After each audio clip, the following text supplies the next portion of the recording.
You're listening to Gospel Reign, where the truth, authority, and power of God's Word take center stage.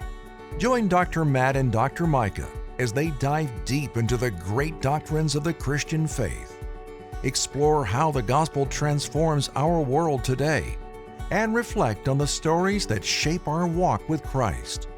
We hope you enjoy this week's episode of Gospel Reign.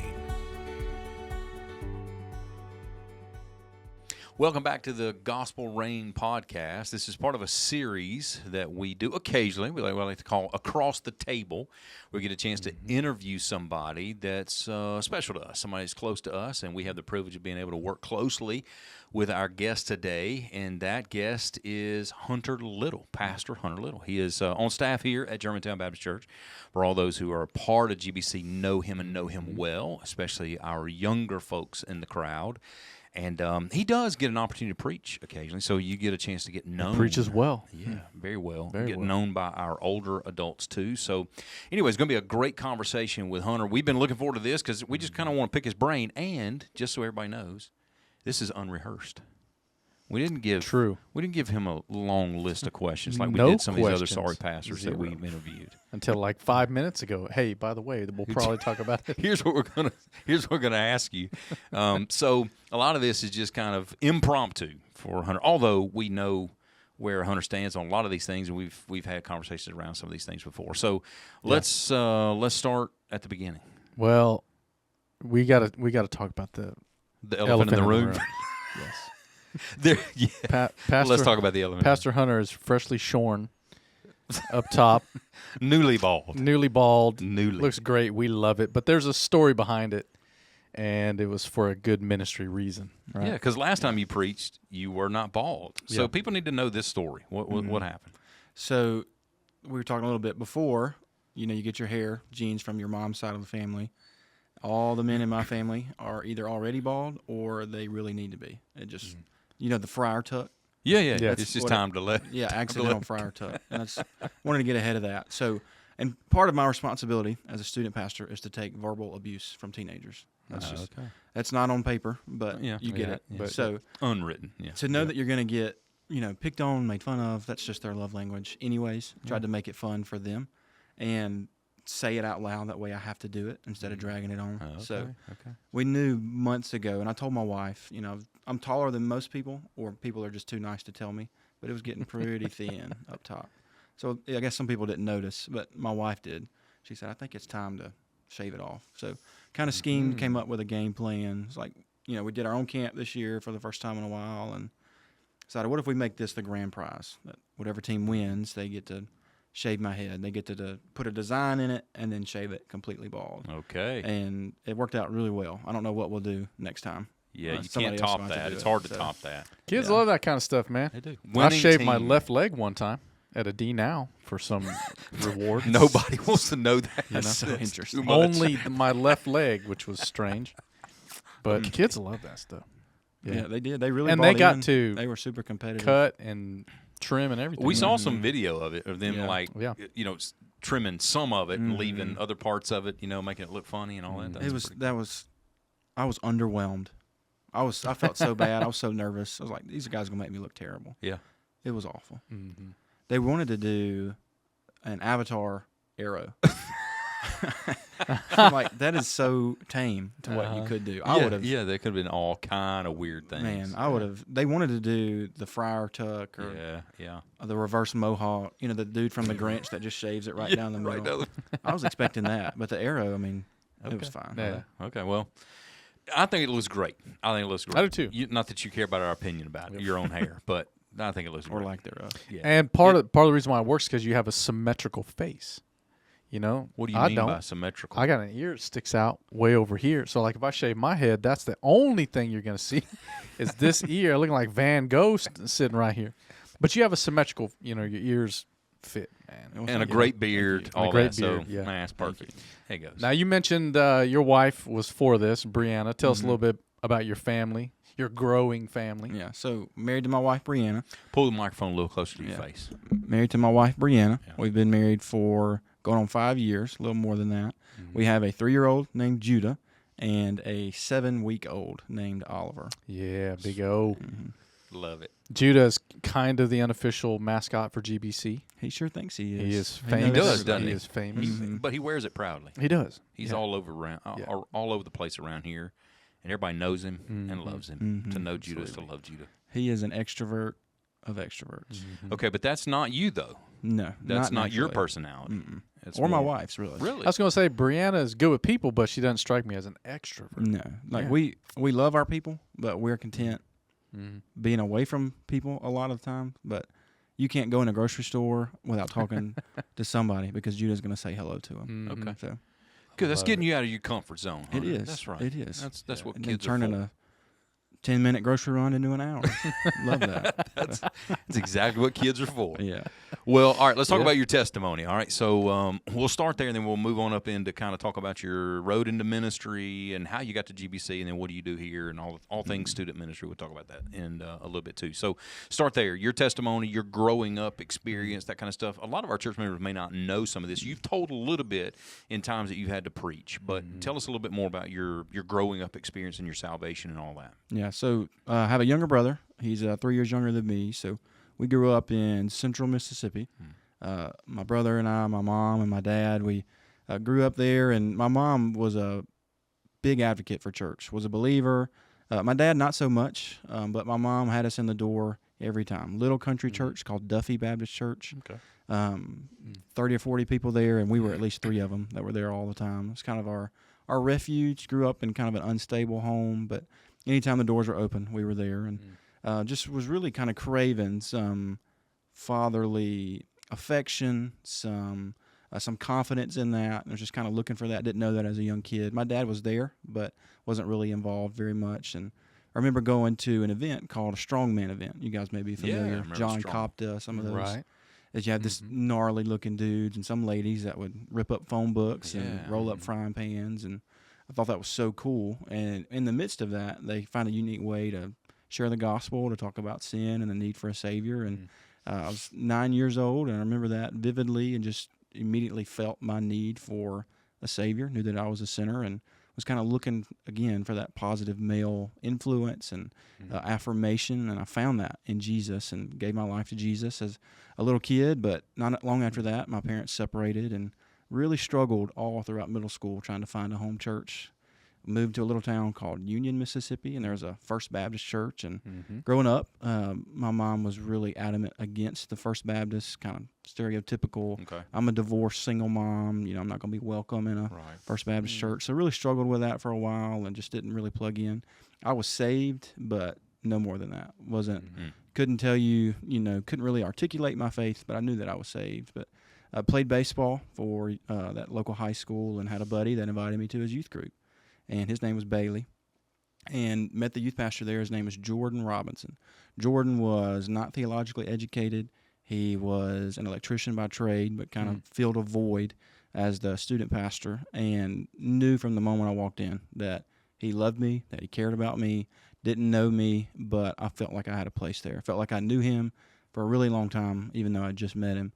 So found a place there, got plugged in there, joined there, and was going there with my friend Bailey, and just really enjoyed what student ministry was. Student ministry back then was a lot of pizza and open gym and some of those things, but made some good relationships, made a lot of friends, and eventually Jordan kind of stepped back, went back to being an electrician, and we hired a theologically trained student pastor. His name was Corbin.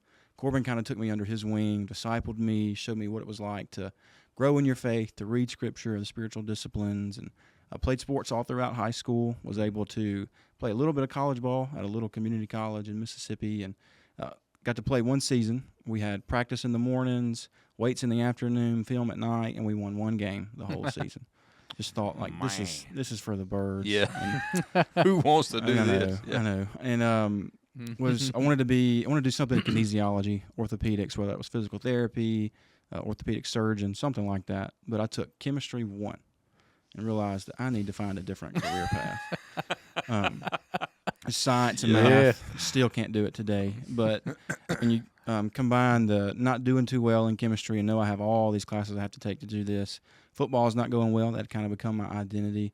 And kind of in between that first and second semester, my freshman year of college, really cried out to the Lord, saying, Lord, my plan for my life's just not working, and you're making that evident. I'm miserable. What am I supposed to do? And after a couple weeks of praying, I was actually at my dad's house for Christmas. And you know how at the end of movies, sometimes they'll say that right before somebody passes away, you get this 40-second clip of some of your life memories. And I got that, like a clip of all the memories I had from First Baptist Union, being in student ministry, of Jordan, all of those things. And God all but audibly told me, this is what I want you to do. Really? Yeah. So that was just so clear. Wow. All but audibly told me, I want you to do student ministry. This is your first year in college? Mm-hmm.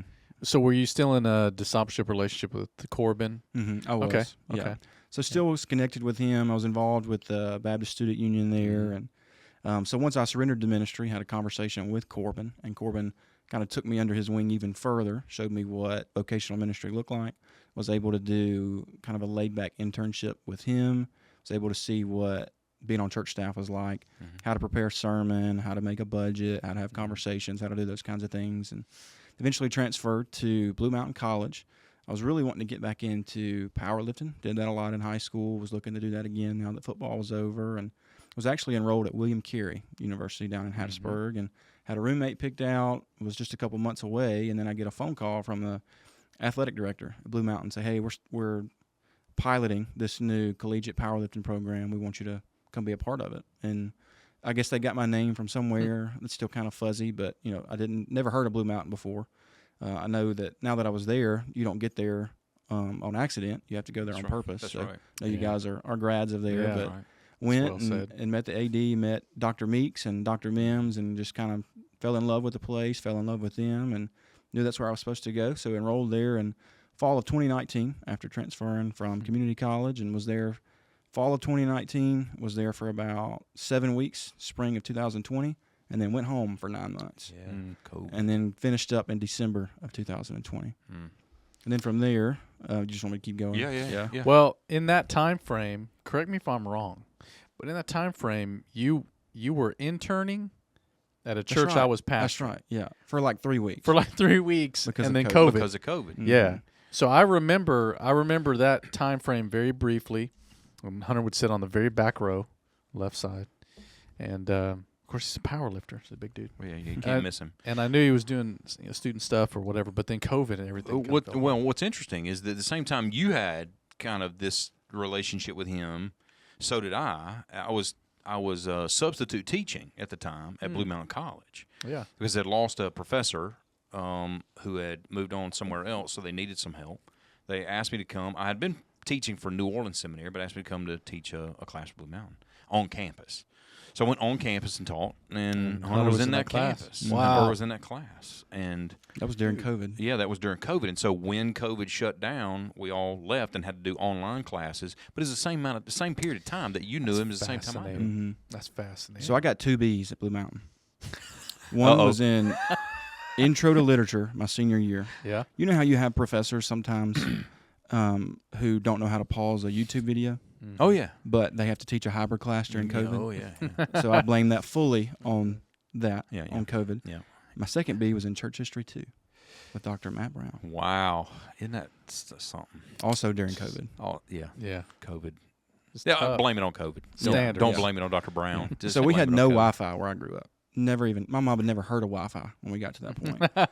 So I was spending time at Brianna's house because they did, and I find out 6 weeks into COVID, it's like, I have a discussion board due every single week. I haven't done it. I reached out to Dr. Brown at the time and said, I didn't know this. I get the email back and said, well, I did send out an email 6 weeks ago, and you're the only one that hasn't done it. And it's in the syllabus. But probably. I guess I'll just open it up for you. But, okay. Yeah. Little did we but know. A little bit of grace. A little bit of grace. Okay. Yeah. Well, so small world, though. Yeah. Same time you knew Yeah. him, same time Yeah. I knew him. So COVID shut the world down, right? So you go home, finish class, but you graduate in 2020. December of 2020. Okay. Yeah. So what then? Yeah. So what are you doing in your life right around that time? Just school? Yeah, so just school at the time. I was a grad assistant for the powerlifting program, so kind of assistant coaching Okay. for free is basically what I was doing. I was already engaged to Brianna. We were getting married that following Hey, April. where'd y'all meet, by the way? So we met in community college. Okay. So that was her hometown.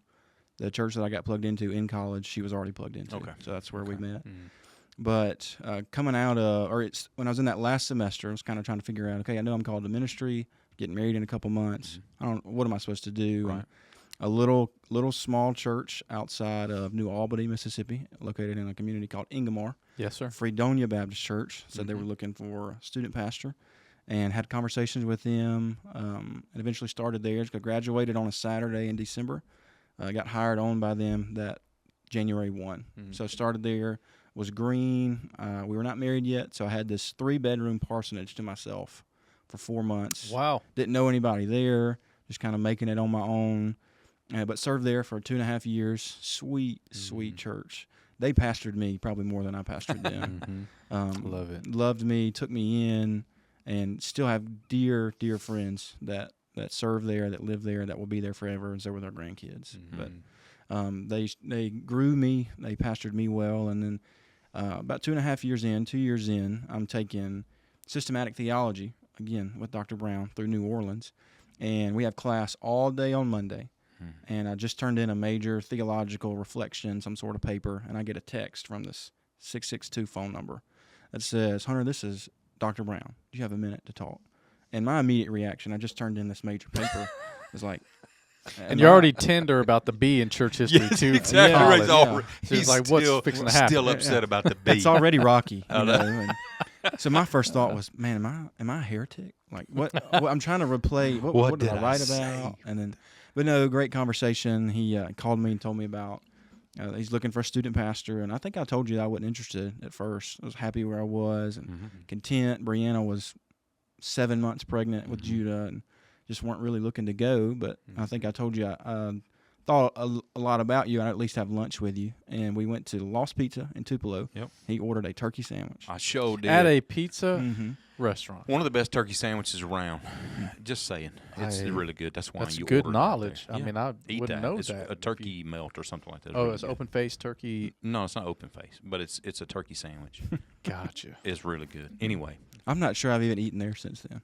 really, Mm-mm. I probably It's have eaten been a there long once or time. twice, but the sandwich is good to go. Yeah, but So we met there, ate lunch. and just was talking about the ministry, talking about GBC, and it was cool getting to talk to him as the pastor of GBC and as one of my professors, because he got to put on different hats when he was answering some of these questions. And as the pastor, he was really trying to sell GBC to me, but as a professor, he kind of took that pastor hat off. I just asked him, how do I know that this is what God wants me to do, and kind of walked me through that, and did a really good job. And talked to Brianna about it, and she was really hesitant too. We'd already painted the nursery, all that was done. All these people had just signed up for a meal train at our church, and just the timing was hard. But Yeah. came for a visit, got to meet Nikki and kind of see the campus and see Germantown, and I think we finished up, and you guys were telling goodbye, and you remember Brianna just started weeping. Yeah, we She kind of knew at that moment. Yeah. Well, it was kind of interesting. Like, I don't know if you know this. I don't know if anybody's knows. There were reasons why that I called Hunter or texted him to begin with. That I knew that we needed a student pastor, but I had been watching the guys in our class. Right. Like, I mean, I don't know, however many, 10 guys in that class. And I have the privilege they don't know that. They don't know that I'm watching, but I have the privilege of watching.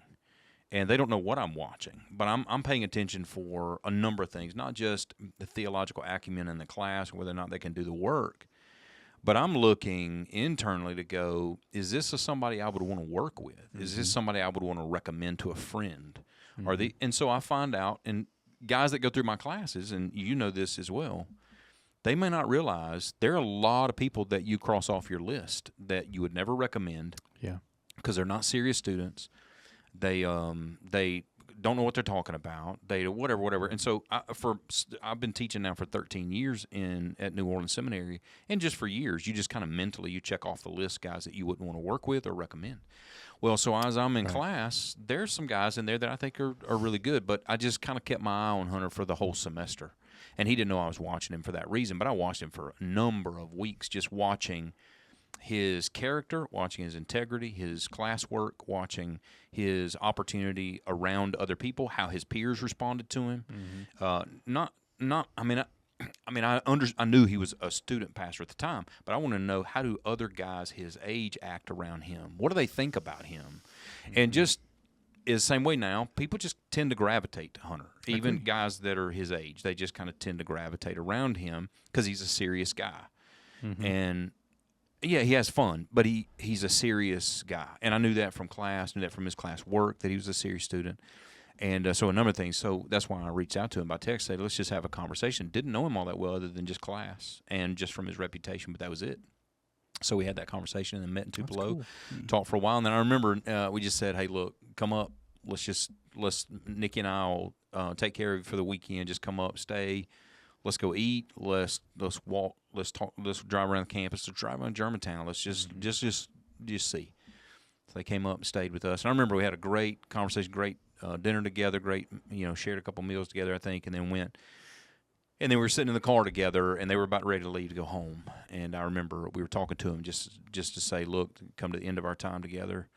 Just want you to know we're praying for you, not pressuring you. Just want you to do what the Lord wants you to do. And Brianna, just remember, and of course, I mean, she's pregnant at the time, and I just knew, and Nikki was very, very sensitive to that, and we just didn't want to create that or manipulate that, but we understood.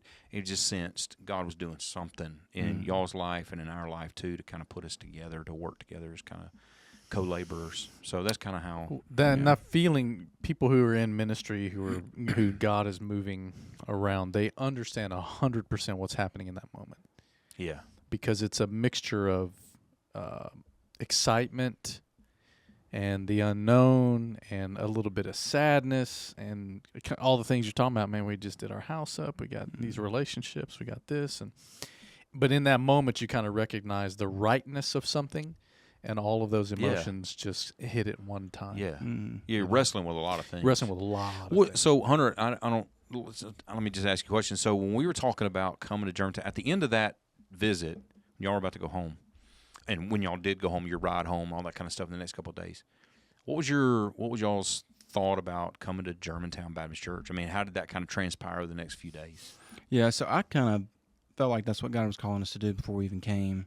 Because looking back at it now, we were in class together. We talked a lot about theology, but we talked a lot about the flood that had just happened. That's right. Talked a lot about pastoral staff. What does a deacon ordination pathway training look like? So I had already known all of this stuff about GBC before we even had conversations about it. So knowing that God had kind of put that ahead of us before we even got on the tracks, and just really felt peace about it. It was like, I'm a hillbilly amongst hillbillies. Why would I move to an astute neighborhood of Memphis where everybody's really intelligent, they talk properly, and I don't fit in? Why would I do that? And my wife is this pregnant. That's not something that I would seek out for myself, but I have complete peace about it. So we kind of knew that that's what God was calling us to do, but we're just kind of giving her some time to process that. Well, I think is interesting as well is you, at the same time he's kind of evaluating you, you're also evaluating him. Is this someone I could work with? I could serve under as senior pastor. How's our chemistry? Do we have theological, similarities, those kind of things? So that's really interesting, that was happening. Yeah, and a good judge of his integrity too. Among a number of things that we did in that conversation, he didn't sell himself in some manufactured way that was less than genuine. I mean, up front, he just told me, he said, look, I'm just going to tell you, I'm not the guy that's going to do cartwheels across the stage. Those are his exact words, and I remember that. I'll never forget that. I'm not the guy that's going to do cartwheels across the stage, and I'm not that kind of student pastor. Yeah. I was like, okay, that's honest, and I was grateful for that. But that showed his integrity, too, and I knew that at least from what I felt like we needed at GBC was somebody that was serious, could handle himself theologically, which I knew he could in class, and was willing to grow into a student ministry role where he had a little bit of experience, but was looking potentially to grow even further, and he has done that. And anyway, that was a kind of a cool road, and even in the last few minutes, just kind of rehearsing that again for the first time in a long time. That was a pretty cool conversation that we had going on there for a little while, just even as professor student too. So you've been at GBC with 3 years, whatever the first Sunday of August is. So That's right hard at 3 to years. believe. Yeah. So you came a year a year before I came, essentially. Yeah. Yeah. Okay. So, and I remember how positively that he talked about all of his staff, Mm-hmm. even the ones that I know that he butted heads with, and I'm probably one of those now too. But Yeah. just how every time he talked about him, he said they're really good at this, or they really love to do this. Like I knew Dawson was an avid runner before I got here. Yeah. I feel like I knew about Ron. I knew about all these guys just based off of what you said. So I guess another, like I feel like I had a head start Yeah. coming in here. I agree with that. I agree with that. The thing that was really hard for Brianna was that me coming here, I'm automatically going to have acquaintances. Right. Already going to have friends. Right. She's about to be a brand new mother, going to be at home for several months. She's not going to have anybody. Yeah. That was really tough. It was much harder for her to come than it was for me. Which I think usually is the case, and it's always been that way with me and Nikki. Because when it's the job of pastoring, you have to develop relationships really fast. You have to get in. You have to get busy. You have to do it. Well, that's not her job. It's not what she's been hired to do. So it's different. It's different, and it's a major sacrifice for our wives, which I know we all appreciate. But we understood that would be that way with Brianna for a while too, until she knew, and then we knew eventually everybody would like Brianna much more than they like you. No, 100%. Yeah, so we knew that day was coming. Yeah. Just wait till you got to see her. Yeah, that's right. Look, we all know. Yeah. All right, so that's how you got to GBC. So that's kind of been ministry road for you. Tell us what you're doing right now, though. You're still in the thick of it when it comes to your education. Explain. Yeah. So finished my master's degree the same time frame I got here from New Orleans, and then was kind of looking what's next for me. I always kind of felt like I was supposed to go a little bit farther. Didn't know if I wanted to go the PhD route or the D-Min route, and just doing some more exploring, praying about that, and just realized I'm at least not at this point in my life, I'm not a PhD guy. I already know plenty of experts already. I don't need to be one too. But just looking for something practical to do. I know there's not a lot of student ministry guys that have doctoral studies. And what's next for us? How can I benefit GBC in doing that? And how can I continue my education? So I'm a year in to a D-Min program. It's called a D-Min in Great Commission Student Ministry through Southeastern. So for those who don't know, D-Min means Doctor of Ministry. So it is a doctorate degree. It's a practical doctorate in, say it again? It's Great Commission Student Ministry. Yeah. So do you know anything about Dr. Danny Aiken, Southeastern Seminary? It's all about the Great Commission. That's kind of their mantra. That's their motto. So, and then Dr. Scott Pace, they kind of pioneered this. We want to be kind of on the cutting edge of student ministry from a Great Commission perspective. So some of those courses look like, what does Great Commission discipleship look like?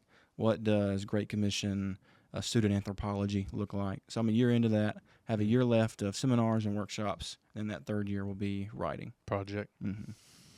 All right. Can I just say this? D-Min's come a long way. Yeah, sure. I'm just saying in general, because I remember talking about PhD D-Min. It was like, you can either go over there and get your coloring books and just, whatever, or you can come and do real studies in PhD. Well, that's a really snobby kind of way to think about it, but there's probably a reason for that, Yeah, maybe. But all the seminaries have really invested in the model that if you're gonna go on to be a researcher and a teacher, fine, there's a pathway for you. But if you're a practitioner and you're going to be in the ministry doing these kind of things, a doctor of ministry is the right degree. You're going to live in the and trenches. it's worthwhile. Yeah. Live in the trenches of ministry. Yeah. It's much more robust, I think. Way more. I think if that's fair. I hope I'm being fair about that. I hope you're being fair about that. No, but it is. You may get feedback about that. I'm just telling you. What do you mean? Just let you know. I don't know. No, I mean I've supervised D-Min students at Southwestern Seminary, and it's robust. Yeah. I mean their research is, and of course when you're working on potentially a local church-based project in some way, there's still some research to get you into that, but then it becomes way more applicable for some kind of goal or payoff for the church as well. So and that's very specific. Usually, and some may not know this, but the PhD route, it's the research of a PhD. My research had nothing to do with my local church, zero.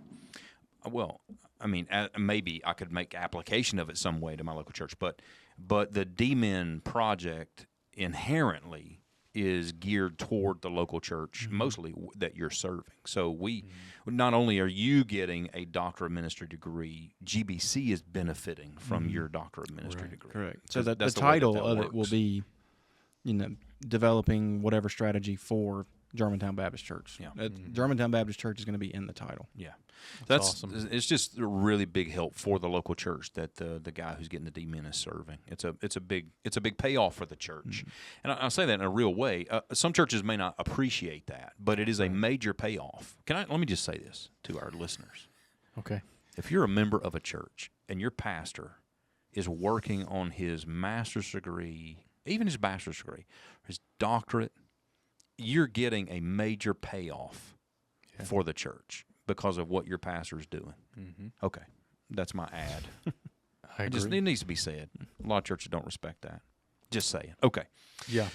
Okay, so that's where you find yourself at GBC. Now, let's talk student ministry stuff. Okay, that's the world you're living in, the trenches you're walking in all the time, and ministry. Deal with our young people, 2 of which are mine at GBC. And so my kids have the privilege of being ministered to you being ministered to by you and Brianna, and so that's a big thing. But let's talk student ministry stuff. All right, number 1, I got a lot of them. What do you think the biggest challenge is in student ministry right now? Not just at GBC, but as you do reading, research, know guys in student ministry, as you evaluate your own ministry, what do you think the biggest challenge is? Or one of the biggest challenges? Yeah, We so can mention a few, I'm sure. there's probably several, but I think post-COVID, developmentally, teenagers are a little bit different. Not that they're a different species or something, but when I was a teenager, which is really not that long ago, I see drastic differences in how kids have conversations with each other, how they perform in school, how they do basic tasks. Not that they're right or wrong, it's just different than it was. And then I think the advent of social media is different. Kids live in a digital world now. Being able to do ministry, try to reach them in their own digital world is a whole lot different than what we were taught in seminary, what we were taught in school. Just a drastic new approach. And then I think additionally, another one is there's so much that kids are absorbing at all times, whether that's through social media, TikTok, the news, other friends. They're constantly absorbing something. And most of it is garbage. We can just call it what it is. So when you have information overload, it's really hard to sift through what's real, what's not.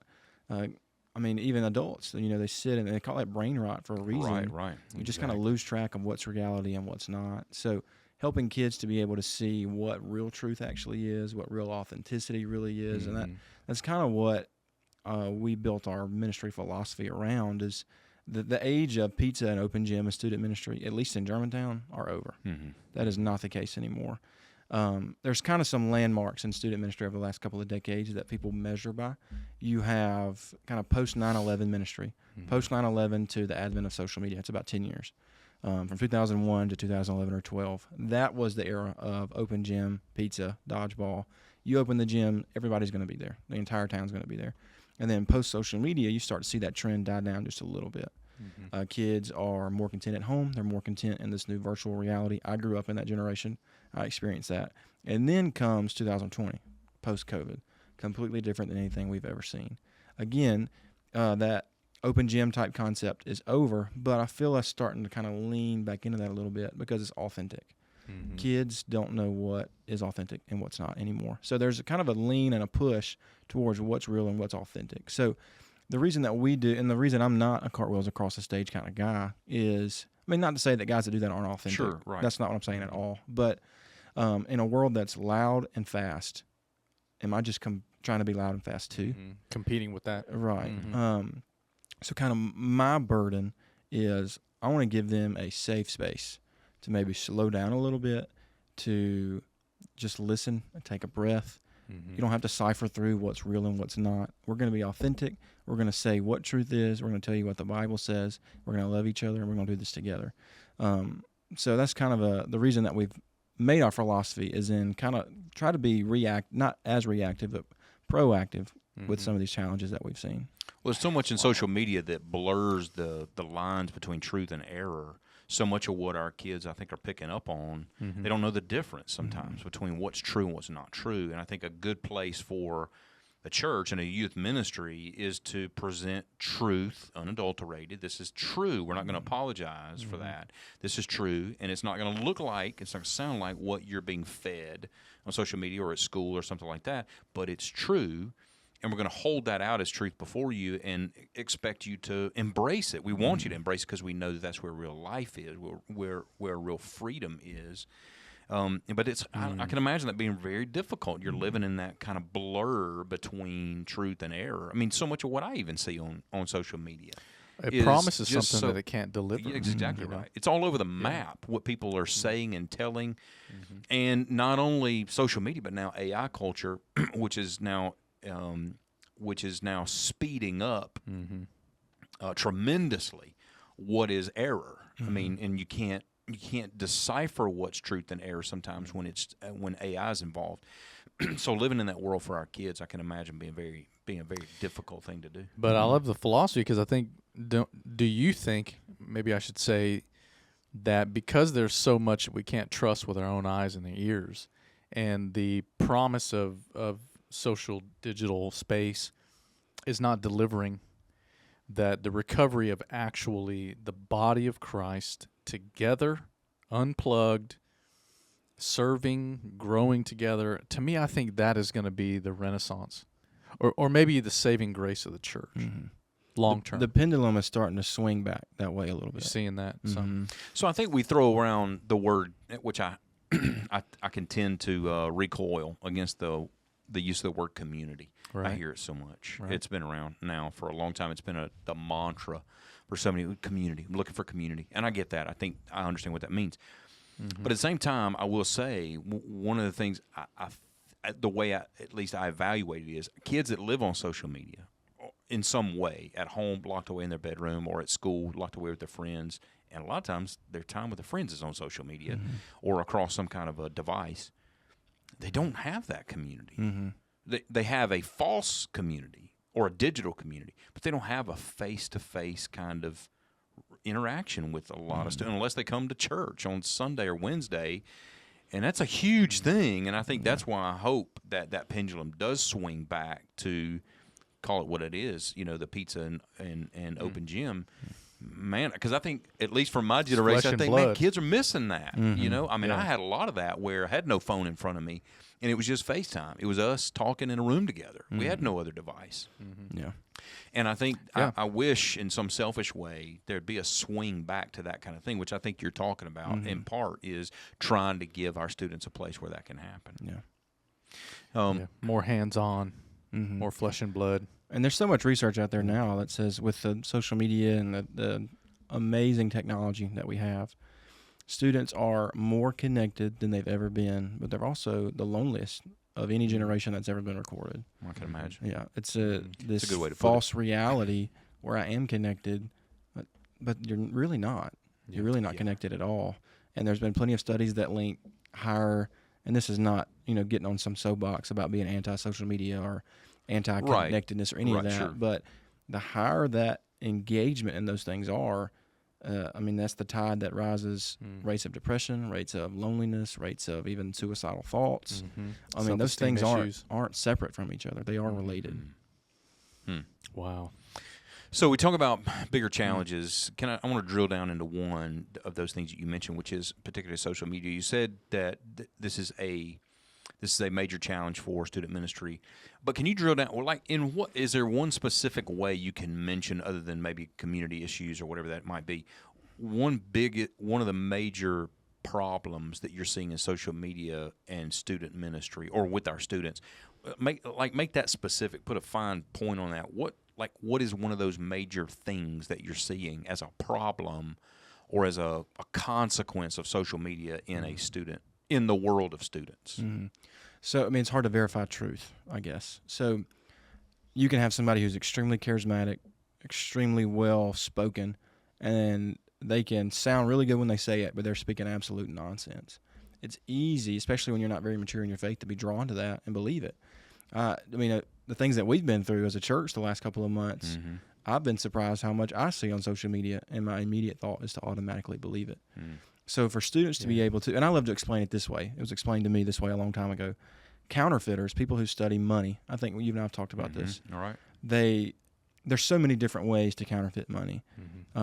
There's two ways to be able to tell what's real and what's fake. First way is the really difficult way. You can know every detail about everything that's wrong. You can know every detail about every way that they counterfeit money, or you can just know the true money so well that it's easy to spot when something's Sticks not right. out. So, again, ministry philosophy, we want our students to know what truth is. That way, when they see something on social media and they see that, hey, that's something's off there, that's not true, you may not know exactly what they're talking about, but you know it's not true.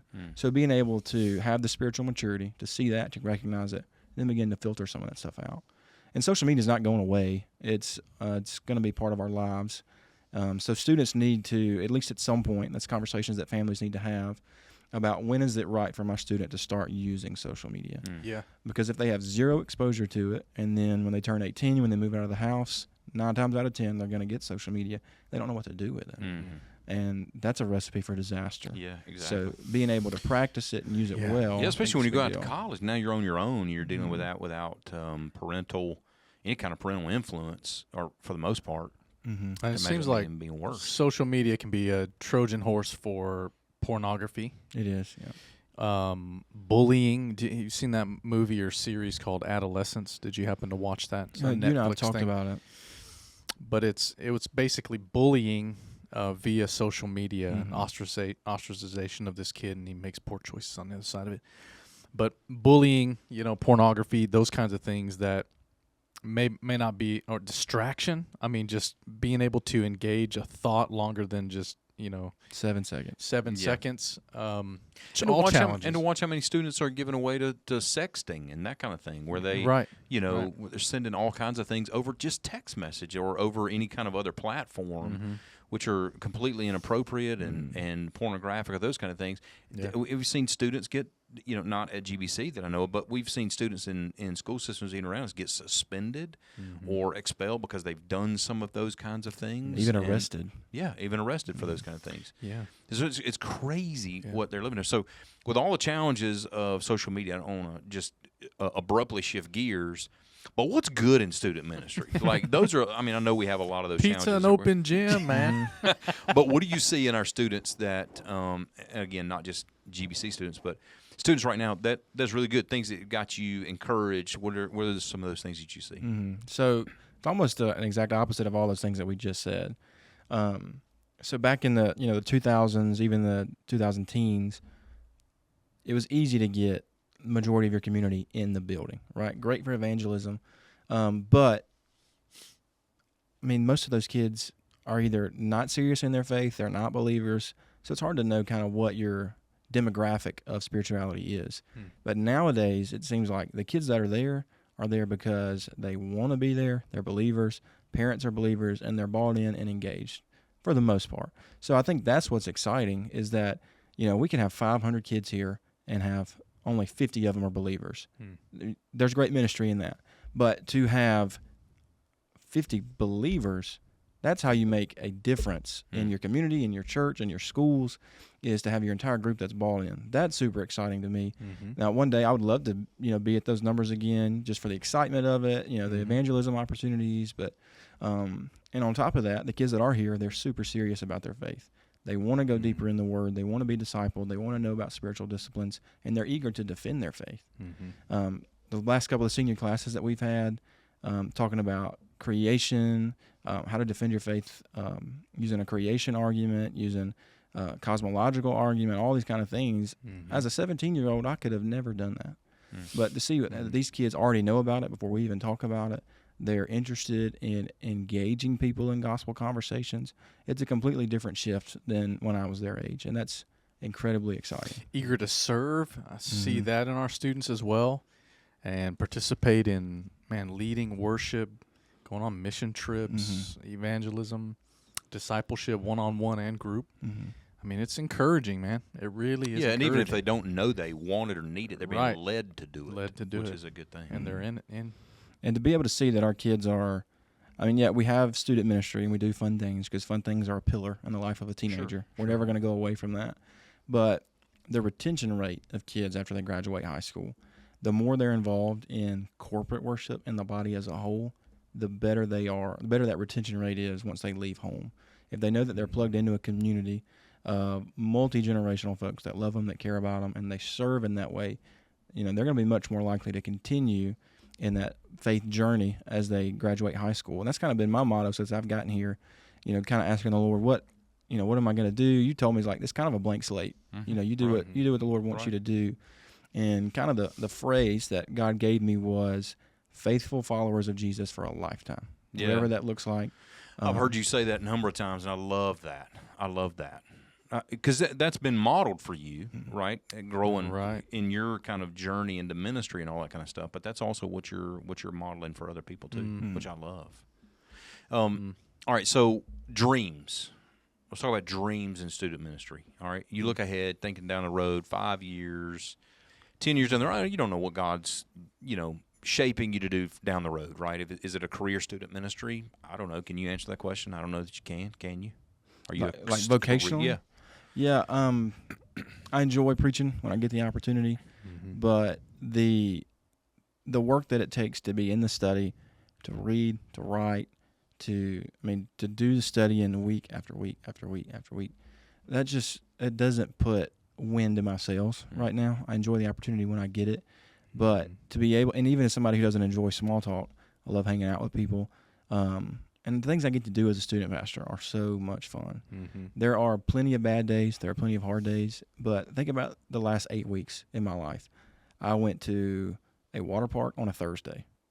Not everybody gets to do that. That's true. I got to go to camp with all of our students. I had all these adults involved.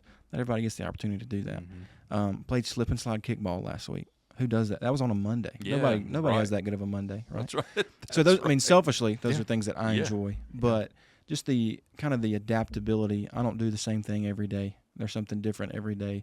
But I'm not naive. There's not a lot of 60-year-old student pastors out there. You're right. So I still think, maybe when the Lord calls me out of student ministry directly, maybe into some family ministry. If God calls me to be a senior pastor tomorrow, I'm going to be faithful and go. Yeah. But I just don't see that. At least that's not in my heart right now. We were talking about this a little bit before you got in the room, but you and I had, when we were kind of coming through, we had youth groups. You had a youth minister that was focused on the kids, right? But Hunter actually, his title of responsibility is pastor for students and median families, right? Yeah. And trying to understand, it's not. Yes, it is student ministry, 100%, but there is a family ministry dynamic that's baked into your role, our children's pastor's role as well, in a different way. Can you speak to that, kind of how you approach that maybe as a pastor for median families, because obviously their kids are teenagers getting ready to go to college and those kinds of things. Yeah, so some common vocabulary that's used for student pastors now is called ministry in thirds. You've probably heard of it. You're supposed to spend a third of your time doing each of these things. A third needs to be directly with your students. A third needs to be with the parents and the families of those students. That last third needs to be with your volunteer team. So it's not always cut and dry. Some seasons it's like when I first got here, it was a lot of volunteer ministry, kind of rebuilding that volunteer base and making relationships with students. And some years it's more parent heavy, but you want to try to keep that as even as possible in those thirds. But that's good. I thought about that. I didn't come up with that. That's what I was taught in seminary. But and one of the difficult things is, going back to youth groups, there is this kind of false idea that the student pastor has been delegated the discipleship responsibility of those students. And that's just not the case. That's not a biblical idea. That's not a biblical foundation. I am a catalyst, a partner with parents in the best of terms. I don't have to be a parenting expert, but I can be an expert in teenage culture, and I can help students understand that, and parents be able to have those kind of conversations about what are these big things that are going on in the life of a teenager right now. Because if parents see me as the primary disciple maker, the primary thermostat for kids' spirituality, I will let them down every time.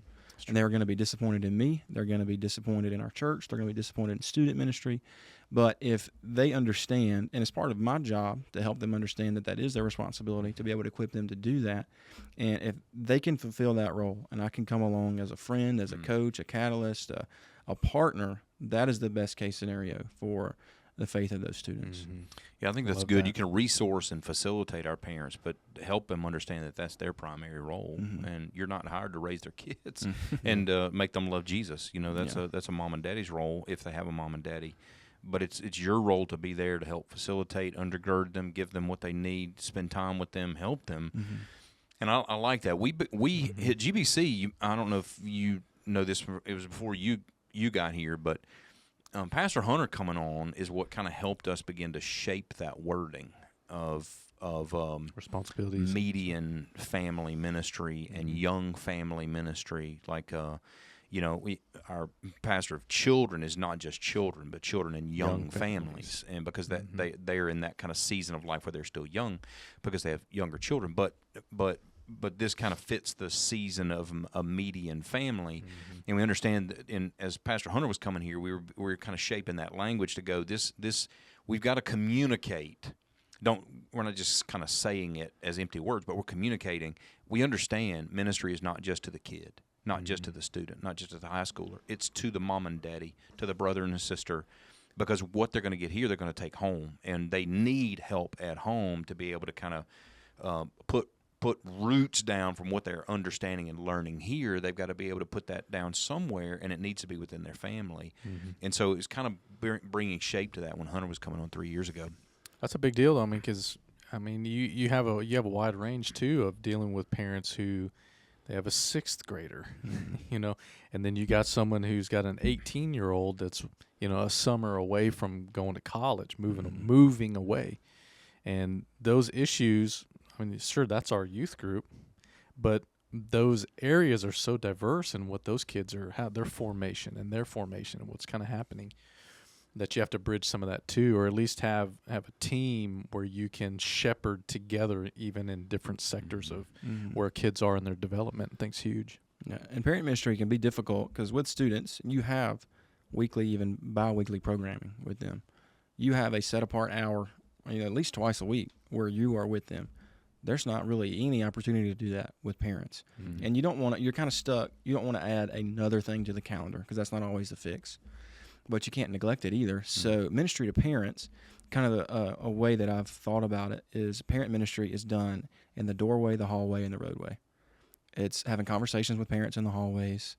It's having conversations with parents at their home, at their office, whatever that is, and going to where they are, whether that's parent ministry looks like getting coffee with one of the dads. What is the spiritual temperature of your home right now? What are ways that I can come alongside you? Naturally, I'm not very good at that. I would much rather just, I'm an introvert by nature, so I have to really get out of my comfort zone to be able to go to where people are. But I've never regretted doing it, obviously. Right. But, it's just having a relationship with them, letting them know that I love them, I'm there for them, praying for you. If there's a way that I can help you as you disciple your kids, that is my job. That's what God's called me to do. It'd be my joy to do that. But you have to really put yourself out there to do that. And if you don't have an extrovert personality, you have to work really, really hard to do that. And I'm not always very successful at that. Understood. Well, I detoured us a minute ago in a conversation. I asked you about dreams. I'm going to go back to that. I took a hard left somewhere in that conversation and got us away from it. But I want to go back to it just to mention, is there one thing, like among many, that you could say, this is like a dream of mine in the future for student ministry in general? It may not be for GBC specific, but I would hope it's GBC, but something that's like, this is something I would like to see in the future when it comes to student ministry. Any of those things that kind of come to your mind? Yeah, I think there's two things for student pastors and student ministers specifically. Anytime that I preach, and I take it complimentary, but I have at least half a dozen folks that tell me, like, you don't need to preach anymore. Somebody's going to take you away, and you're going to become a real pastor one day. And, again, I take that as complimentary. It is complimentary. Yeah. But when's the last time somebody asked Pastor Ron that? That's what I want for student pastors. This is not, and it used to be, and for some guys it still is, a stepping stone into something bigger, something better. And sometimes that's God's path for people. But student ministry, it can be a lifelong ministry, whether directly or indirectly. For the student pastors, for those leading student ministry, that's a dream. And again, if somebody comes up to me and tells me, when you're going to be a real pastor one day, I take that as a compliment. I'm not offended by that at all. Absolutely. But to be able to kind of have that vocabulary changed a little bit. And then for student ministry, something that I see I'm our going to come back students- to that in a second. I got something to say about that. Go ahead. Okay. And something our students already do at GBC, and something that Pastor Ron does a phenomenal job of, is letting our students be, because you don't want your student ministry to be a parachurch ministry of your church. That's not a good Correct. model. Your student ministry is a part of the overall ministry of your church. It needs to undergird whatever the vision of the senior pastor is, whatever the values of the church are. Student ministry needs to be that, just at a contextualized level for teenagers. So and I guess that my dream for that is for, capital C church, for students to be not just in student ministry, but to be involved in the life of the church at large. Because again, that retention rate, it's last number I saw was in the single digits of high school seniors who stay plugged into a church through college, through young adulthood, before they get married and have kids. Yeah. So if we can get kids involved in the life of the church at large, I think that number would go up. Yeah, that's good. All right, let me make my comment. As a pastor, I'm just going on record as a senior pastor to say this. I want all of my colleagues, the guys that I get a chance to work with that are pastors, again, I understand they're under my leadership, but I want to work at a church, and I actually work at one of those churches now, where if not yet all of them their other churches are trying to poach them and trying to come after them. They're always going to be given more opportunities or other opportunities to say, for people to go, dude, you're killing it there. Come do it here. Come work here. Yeah. I would much rather serve with a bunch of guys, because it's not up to me to determine where they go and if they stay. That's up to the Lord. That's up to Him, and between them and Him. And so I'm confident that I'm comfortable with that. I like that. I want a bunch of guys that are competent, and that everybody else is like, oh, I want that guy to come work here. Now, I want them to stay. I don't want them to leave. Yeah. But I don't have anything to do with that. That's the other side of the coin. But Yeah. I know what you're saying. It's like Guys are all in. yeah. They're serving well. And it sounds very effective. selfish to say, look, I know what I got here. I know the guys that are around me. I know the leadership level around me. And I need guys I need leadership like that, because I'm weak in a lot of areas. I need all kinds of help. Yeah. And I like those kind of guys around me that are competent, love the Lord, love the church, are all in.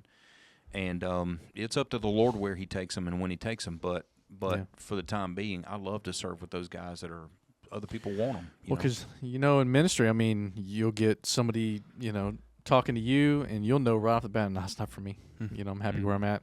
Thank you, but no thank you. And then maybe it bugs you, and you got to circle back to it and pray, and then maybe God's doing something you don't even know about. But something you and I faced last year, was it last year? Never happened in my ministry nor yours, but a church reached out to both of us in the same email Yeah. about We're copied in the being, same. being their senior pastor. Either one of y'all Yeah, interested? We're like, Interesting. y'all just pick between yourself, like rock, which paper, one you. scissors. Yeah. And They're like, to your point, I was flattering. I appreciate sure. that, but it's Sure. like, nah, man, we're happy. Thank you. You were good, thank you. But that kind of thing, and so I'm gonna. If that day has not come, I know that day is coming for Hunter too, and where you'll get asked, and other guys will too. Ron Dawson, all these other guys, Josh, any of our guys could go anywhere, do anything in ministry because they've done it. They've got a lot of experience. They got education. They got the chops in ministry. They love people. They love the church. They love Jesus. And they're successful. And man, dude, you just talk about something puts wind in my sails as a Me senior too. pastor, is that kind of thing. So Me too. anyway, and you are included in that, Hunter. Well, thank you. 100%. Thank you for saying that. You and Brianna both. Well, and the two, we've said this to the other guys on the show. I don't know if you've listened to their podcast or not, but you are a pastor. You shepherd our church, not just students, but parents and senior adults, how you love on them, visit them in the hospital, care for people. You are a shepherd. That's why we call you Pastor Hunter. That's right. And he's So, he's all that, and he's so young. Dude, I don't actually even know how old you he's are. half your age, man. Just turned 27. Almost half your Half almost your half age. my age. Yeah. Well, Close. when this is a funny thing. So A lot of close. people didn't know probably, but when Hunter got here, he couldn't rent a van yeah. How's to he go gonna anywhere. take kids It took him anywhere? a little while before he got to get old enough to rent a van and take kids anywhere. But that's how young he was. It was like, golly. But that's how. That's incredible. That speaks well of his competency and all that to know at such a young age. God called him here at GBC. So, Yeah. man, 27. I can't even remember what I was doing. no, me either. I guess think I was that's in just seminary. That's just a testament to God's work in me. Freshman year of college, took public speaking, got a C.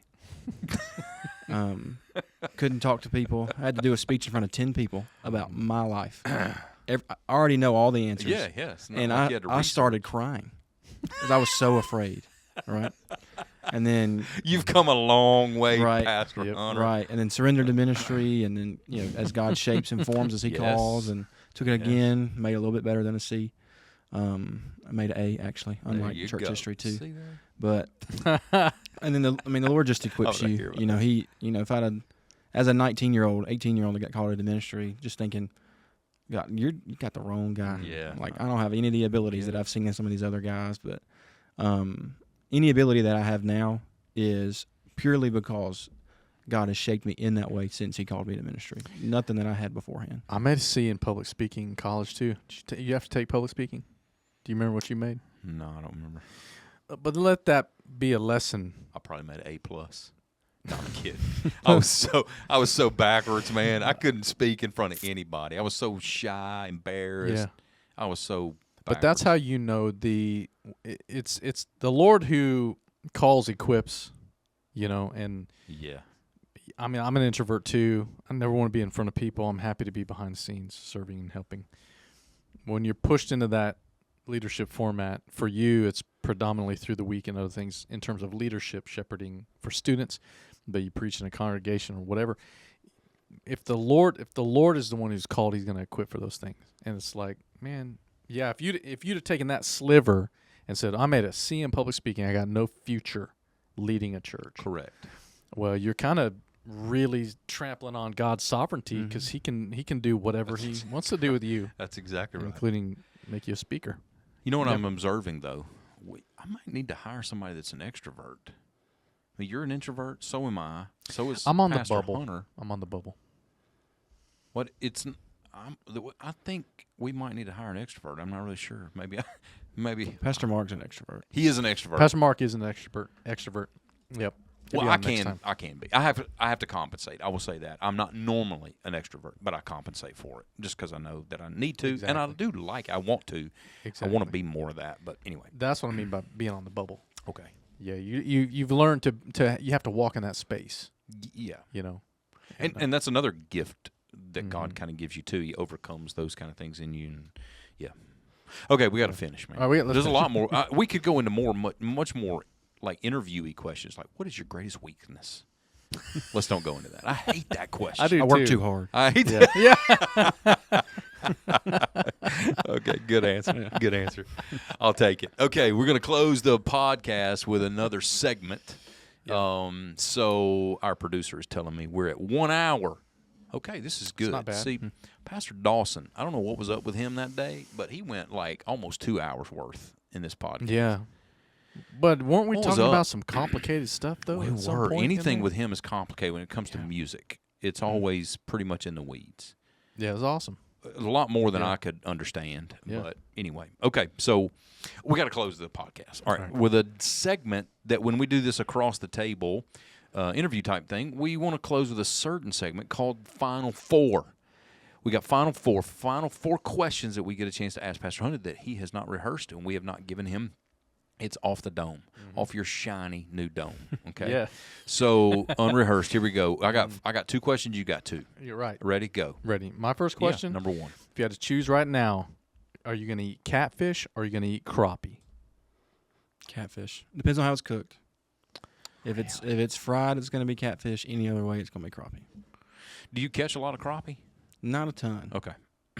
But you like catfish. Dude, I got this picture. We all got this. The pastors got this picture. We have this pastor group that Yeah. we text in. And Hunter sent us a picture of a gigantic load of catfish, and those weren't small catfish. 500 either. pounds Where'd you of get these catfish. things? Tom Bigby River, Demopolis, Alabama. You caught them? Mm-hmm. Like me and some of Brianna's family. Really? These were monsters too. A lot of them were huge. Yeah, most of them were 30 or 40 pounds. Son, I mean, I saw That's amazing. a bunch of these And there was catfish one laid little. out. You see that one little yellow catfish in there? It's a mud cat. I caught that one. You did? On a rod and reel. Oh, okay. Well, I have 2 follow-up minor questions with that. Number okay. 1, catfish, crappie, or halibut? still catfish. I don't think I've had enough halibut to answer that. Okay. Which that's like a really clean white fish, right? Is Yes. halibut? Yeah, it is. So that's 1A. I've already forgotten 1B. All right, I got my question. Number 1. Yep. Or it's actually question number 2. What has been the best book you've read in your doctoral study so far? Good question. Best book. I mean, I've only read 3,000 of them. Yeah, no. Just draw from that whole library immediately. I'm reading One of the best. Yeah, I'm reading one right now. It is like 900 pages long. It's called Biblical Critical Theory. Okay. That's hefty, It is. right?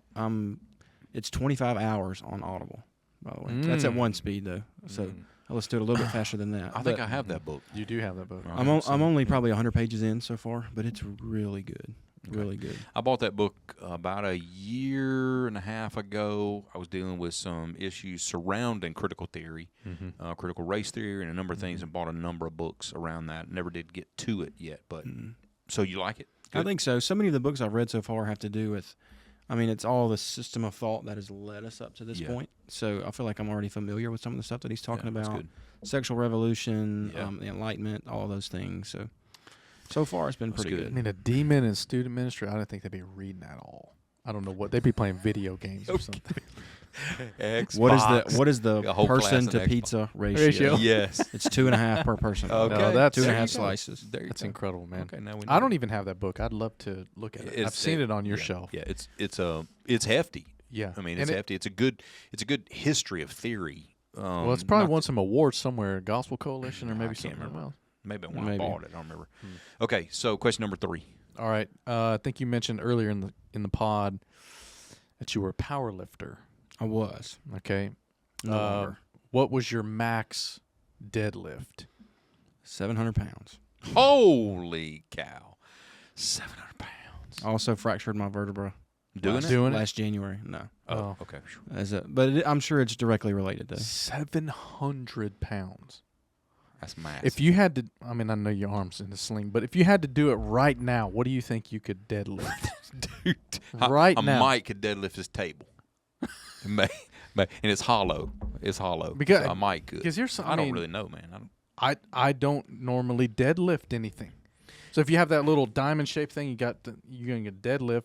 What do you think I could deadlift right now? I mean, I'm going to go out and say probably 200 pounds, maybe 250. On the diamond thing? Yeah. Oh, that's a lot easier than just the barbell. Oh, You just could probably straight do up. more. Yeah. Okay. Yeah. Just the barbell. I don't know, man. I wouldn't have a clue. That's such a foreign, I don't know. It's common for a lot of athletes to do over 1,000 pounds on that little Dang. hex thing. I'd get the bar. If I got the bar. 45 pounds. Just get it up. Yeah, that's all I got. That's all I got. Okay. All right, That's incredible, man. Okay, wait. We're stuck here now. What about these other things? Not just deadlift. Oh, did you did what, other what did you powerlifting other things? what did Yeah. So what'd you compete in? in the state of Mississippi, in high school, it was squat, bench, and deadlift. Whatever that total number was your final score. Squat, bench, and deadlift. Mm-hmm. What is your squat and what is your PR in squat? Even college. Somewhere around 650, Okay. give or take. Still That's a lot. Okay. Bench? What about bench? Not as much as you'd think compared to those numbers. 340, 350, which is not, a chump. That's not but- lightweight, buddy. But That's compared not to those numbers, it is. I'd be the bar right now. Oh, look, Well, telling me I know. you look at the combine stuff, and these athletes are doing 225 as many times as they could do it. 225. Yeah. You Just throwing it up. So there. yeah, max is kind of some different, But did you ever do the 225 thing? How many times you could do it? So for context, I mean, you have guys in the NFL doing it 35, 40 times. I did Yeah. it 15. That's pretty good. That's That's, pretty. that's So- a lot. Imagine how strong those guys are. Yeah, but still, that's a lot. Didn't DK Metcalf do like 50 or something? He did like 28. That's insane. Wide receiver. Whatever. Crazy. That's too much. He eats candy and strawberry milk. That's his primary diet. I'm dead serious. No way. Okay. Question number 4. That's Final cool. 4. Both middle school, high school, college. Both either as a player and or watching. What is your best sports experience? It's a game you saw, you were at. So it's a you game? played It has to be a in. Yeah, game? or a sport experience. Like in meeting person? somebody could be In meeting person? a player or Yeah. something like that. Some kind of Okay. a sports experience. I'll give 2 if 'Cause you're a that's okay. sports guy, So yeah. I'll met somebody and then I'll do a game experience. So, you guys ever heard of the Neshoba County Fair? Yes. Yes. So it's a giant house party is basically what it's advertised as. But in high school, I had a buddy who owned a cabin, so we would go hang out.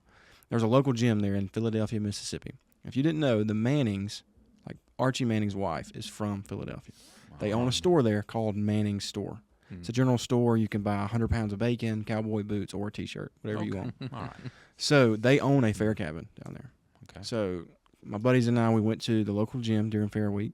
It's in the locker room. Walk into the locker room, and there, standing completely naked, is Archie Manning. Complete. Not wearing a towel, just Oh, Archie. Traumatic. Archie. he was organic. Organic Archie. Hilarious. That's He hilarious. was super nice. He was like, "Hey, how's it going? You here for the fair?" He even talked to you. Okay. Oh yeah. He was Oh, yeah. standing there in Oh, his Archie. birthday suit, talking, looking you in the eye, and talking to you. Yeah, I mean, he eventually kind of covered up once the Okay. conversation Okay, I was got finna past say. hello. Okay, well, good. That's good to know. But locker room culture, he's probably just Yeah, used to probably that. so, But yeah. I think I would be an elite company. Yeah. Don't you Oh, think? absolutely. Yeah. Absolutely. Yeah. Very, very rare air right there. Yeah. Okay. So, next sports experience, your other one. Best sports experience. Man, I'm trying to think. I've been to a couple of college games. Been to a couple of Saints games. They lost every game I ever went to. Man. What about playing? Anything playing? I'm putting him on the spot here. This is a hard one. It is. But I just know It you're is. a football guy and that kind of thing. Man, I don't even know that I could answer this question, to be honest with you. Best sports experience? Oh, no. I have an answer for this. So, it's not your answer, but it's mine. I have one.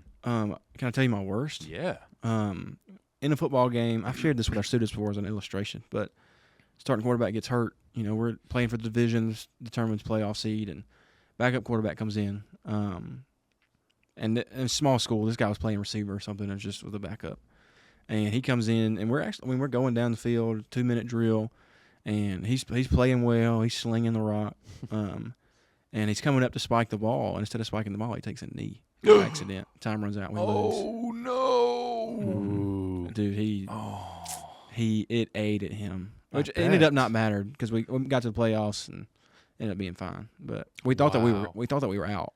That was I thought we were done. That was my senior year. I thought that was the last game I'd ever play. Everybody was hating on him. He probably felt so terrible, but Which we played terrible anyways. If we lost, Still, it'd be our though, fault. But man, I'd hate to take that to the grave. Yeah. That'd be bad. Mhm. Okay. It's That's like a, it's like a nightmare coming true. yeah, that would be that's a bad experience. Yeah. So best one. Okay. I went to a Grizzlies game last year Okay. with Scott Wenzel. Yeah. He has season tickets. He and I went. They were playing Golden State Warriors. Oh, yeah. We beat the Warriors by 40-plus points. wow. Steph Curry scored 2 points, and Draymond Green fouled out. It was awesome. Oh, you're not a that's you're not a rare. Warriors fan, are you? That's I rare. love It's Steph not- Curry, Okay. but the fact that Draymond Green fouled out with 0 points, Oh, dude, I could that's have. just the best, I did right? a cartwheel. That was There is cosmic justice. There he is. There he yes. I love it, man. I love it. All right. Well, this has been a great across the table Yeah, with man. Hunter Little. Thanks for There's making so time. much else we could talk about, though, and we do talk about when we have those times. But anyway, let me just close the podcast by saying thanks for joining us, and we hope that you would share our podcast. I know many of you do, and just keep sharing it out there on social media. But you can find us on all over the place now: Apple Podcast, whatever that's called, Spotify. You find us on a church website. Go to germantownbaptist.org. YouTube. There's places like that you find it. And you just share it on social media with your friends, because hopefully these conversations not only matter to GBC folks, but way beyond that as well. So anyway, hope you've enjoyed the interview with Hunter Little, Pastor Hunter Little, and we'll see you next time on the Gospel Rain Podcast. Thank you for listening to this week's episode of Gospel Rain. Find us online at germantownbaptist.org/Gospel Rain for more information and a full list of our episodes. We hope you'll join us for another conversation next week on Gospel Rain.